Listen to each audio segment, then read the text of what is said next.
সংবিধান বাঁচাও। বিজেপি তারা কইন ভারতীয় জনতা পার্টি, আর আমি কই ভারত জ্বালাও পার্টি। তারা খার লগে হাত মিলাইছেন হিমন্তর লগে। আর যে হিমন্ত সকালে ঘুম থেকে উঠিয়া আর রাত্রে ঘুমানি অবধি 24টা ঘন্টা আমরার সংখ্যালঘু মানুষে অপমান কতরা, জুলুম কতরা, নির্যাতন কতরা।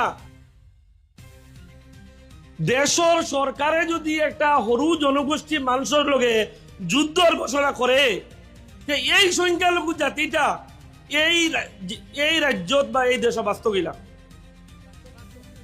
এই হিমন্ত বিশ্ব শর্মার বিরুদ্ধে আমরা সুপ্রিম কোর্টে একটা নালিশ দিমু, একটা চিঠি দিমু চিফ জাস্টিস অফ ইন্ডিয়ার কাছে, প্রেসিডেন্ট অফ ইন্ডিয়ার কাছে, যে এত বড় কথা হইয়া এত জঘন্য একটা মাত মাতার পরেও কিভাবে তাই মুখ্যমন্ত্রী হিসাবে আসামর গদিত থাকতে পারেন।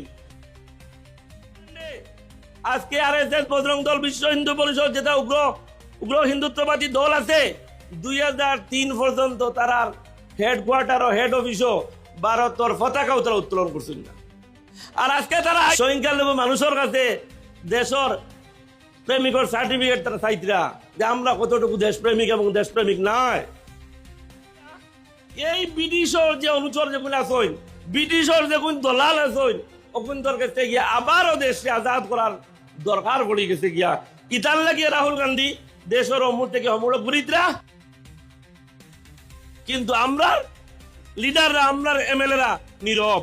যদি ওখান থেকে কইতা হিমন্ত বিশ্ব অ্যাসেম্বলি দুবাইয়া যে হিমন্ত বাবু বলে তুমি আস্তা আইলা গান্ধী নেও গিয়া আমরার গোড়টা খালি আমরা জেলার লোকে রাখো, ও কাম দান করতে পারছেন না। তার আটুয়া কাফে যত বড় শক্তি হোক না কেন,